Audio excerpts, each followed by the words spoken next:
أعوذ بالله من الشيطان الرجيم.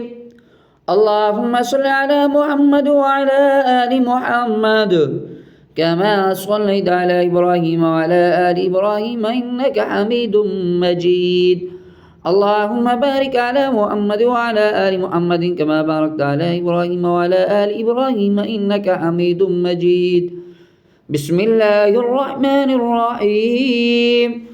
تبارك الذي بيده الملك وهو على كل شيء قدير، الذي خلق الموت والحياة ليبلوكم أيكم أحسن عملا وهو العزيز الغفور، الذي خلق 7 سماوات طباقا ما ترى في خلق الرحمن من تفاوت فارجع البصر هل ترى من فطور ثم ارجع البصر كرتين ينقلب إليك البصر خاسئا وهو حسير، ولقد زينا السماء الدنيا بمصابيح وجعلناها رجوما للشياطين وأعتدنا لهم عذاب السعير، وللذين كفروا بربهم عذاب جهنم وبئس المصير.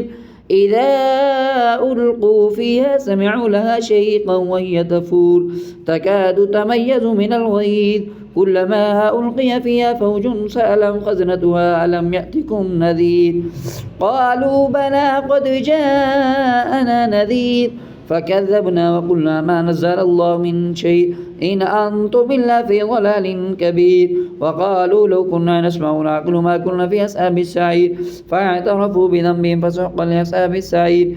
إن الذين يخشون ربهم بالغيب لهم مغفرة وأجر كبير، وأسروا قولكم وجاروا به إنه عليم بذات الصدور، ألا يعلم من خلق وهو اللطيف الخبير. هو الذي جعل لكم الأرض ذلولا فامشوا في مناكبها وكلوا من رزقه وإليه النشور.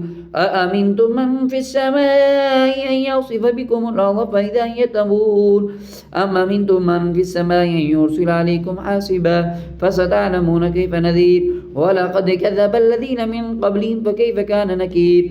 أولم يروا إلى الطير فوقهم صافات ويقبضن ما يمسكهن إلا الرحمن إنه بكل شيء بصير. أمن هذا الذي وجند لكم ينصركم من دون الرحمن إن الكافرون إلا في غرور. أمن هذا الذي يرزقكم إن أمسك رزقا بل لجوا في عتو ونفور. أفمن يمشي مكبا على وجهه أهدى أمن يمشي سويا على صراط مستقيم. قل هو الذي أنشأكم وجعل لكم السمع والأبصار والأفئدة قليلا ما تشكرون. قل هو الذي ذرأكم في الأرض وإليه تحشرون. ويقولون متى هذا الوعد إن كنتم صادقين. قل إنما العلم عند الله وإنما أنا نذير مبين.